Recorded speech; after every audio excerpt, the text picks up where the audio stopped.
Hey guys, World's Lightest Rotor by Caden. You may have seen these with Burgess on his bike. He's just done a video comparing them to carbon tie rotors.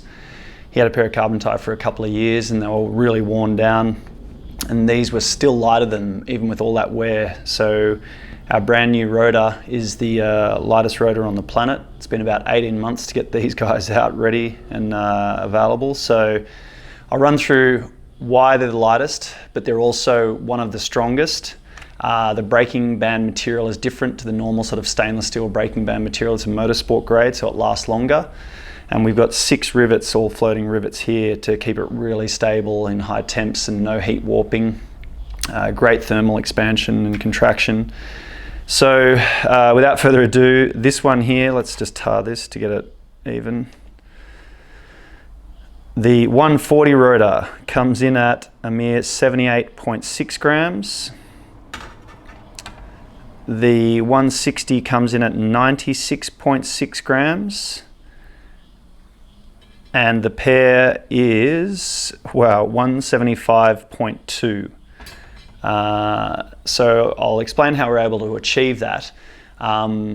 But if you do see the weighing of, say, a carbon tie, which is the only reason I'm bringing them up, they're the current lightest rotor on the planet. They've got the carbon center section for the Spider, but then they've got a separate center lock adapter section which has to be bolted onto the carbon. And most of the carbon rotors are weighed without that center adapter section, but you can't use it without it because that's the center bit here that holds onto the hub. So this is obviously one piece here, whereas the carbon ties are separated. Burgess weighed his together, so you can go independently, have a look. We'll probably put a link on the site or just an image of it so you can look it up.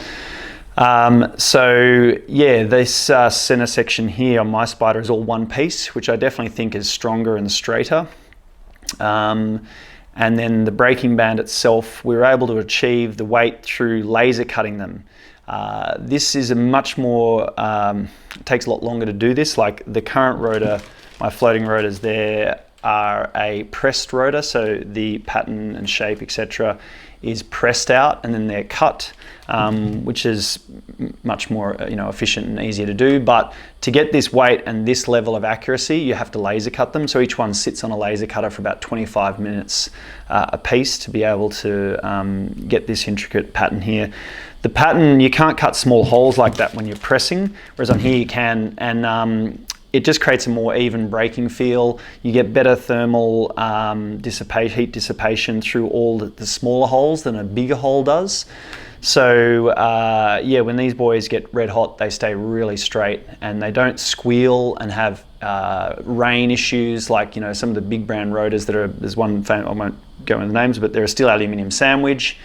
And they don't have very good characteristics in the rain or when they get hot. You get to the bottom of a hill after you've let go of the brake, you because it's got no, they're hard rivets, so they can't expand. So when it gets hot, it heat warps and then it comes back in after about a minute or two. But all that heat warping creates warping in the rotor. That's why we've moved to a floating rotor system. Oh, these were already. I was the first road company on the market with them about 4.5 years ago. Now there's probably 3 or 4. In mountain bike, it's quite normal. Motorsport, motorbikes, motocross, race cars all have floating rotors. So hopefully more brands will do it because it's a lot safer and just better braking. So that's how those are made. These are the new hubs that they'll be going on with our sub 7 carbon spoke hub. We've also got a new steel spoke hub, so we've got both versions of them. They're called sub 7 because if you want to build a sub 7 kilo bike, I'll do a proper video on these later, but the 45 pair come in at, I think it's 1,110 grams, and I'll do a live weighing of those as well. The 35 pair is only 1,060 grams, so that's some of the lightest wheels on the planet, and they're super wide, 34.5 mil wide external, 24.5 internal, so it's not like it's a narrow wheel or a tubular or something to get that weight. It's a proper tubeless clincher compatible wheel that is super wide modern shape to take a big tire properly. And these go on with the nice Shimano style lock ring instead of those other weird ones that slip and have issues. So you can see the setup of that there. I'll put my hand there, hopefully it'll focus, and how they look. I've got a couple of videos in a sec after this, which I'll put in clips of some really good mechanics in Sydney that have been testing these for a few months now. Both of those guys really know their stuff. Stewie from Happy Wheels and Sammy, who's one of the head mechanics at Caish. Really nice guys, been testing them out for me. Multiple other riders have been using these for it's about 4 or 5 months I've had them now, but I'm just releasing them. We ran out of the first batch. This is the second batch. So you can go on the website and check those out. The old ones will be on special on the website as well. They're awesome rotors, still a great floating rotor. So if you want something for a little bit less, we're doing a run out on those at the moment. I'll show you just quickly how they are on a wheel. So let's look. Actually, this is the new, this isn't released yet, but this is the new 60. This is 35 external, 25 internal. But there's, I've got it backwards, got a 160 on the rear and 140 on the front, but that's all right. That's it there on one of the new hubs as well, so you can see that hub. So yeah, all the 2025 stuff is out and ready to go. So yeah, if you wanted to get the world's lightest rotor at about 1/3 of the price of the current world's lightest rotor, that's your friend right there. Just go into carbonbikewheels.com.au or look up Caden Wheels. And yeah, we look forward to sending you some. Cheers, guys. Hey guys, we're at Stu's shop, Happy Wheels.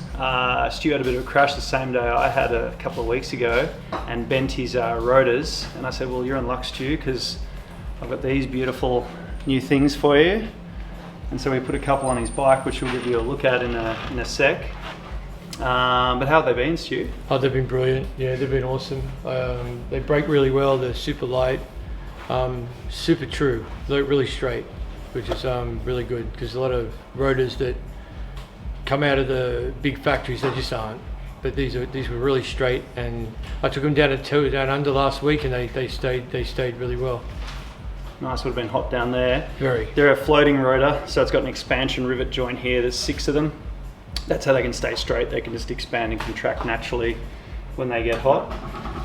And then cool down. So that's Stewie's lovely bike. Stewie's probably one of the most colourful cycling characters in Sydney. You can see.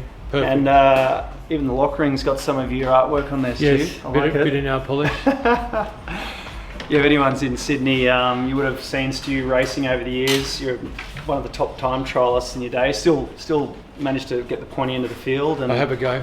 Done a lot of triathlons where I've seen Stewie just absolutely fly past me and I'm standing still. So there's something going on your haunches there. That, oh yeah, big butts.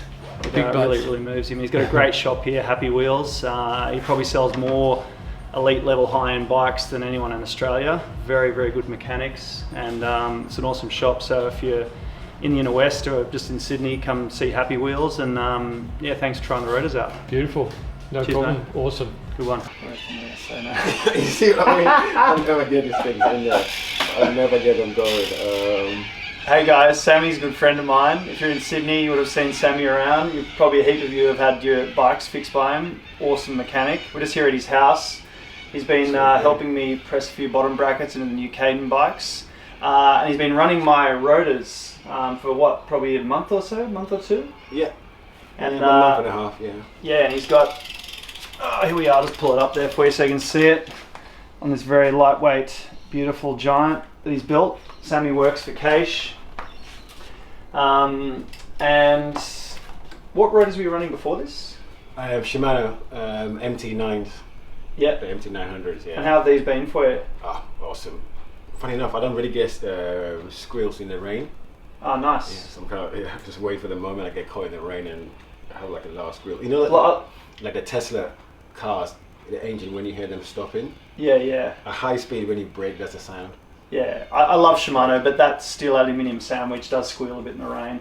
These are a motorsport steel grade. They're not a stainless steel grade. Shimano rotor, if you're not aware of it, is a steel aluminium sandwich with a stainless on the outside, and they are hard riveted, whereas that's a floating rotor.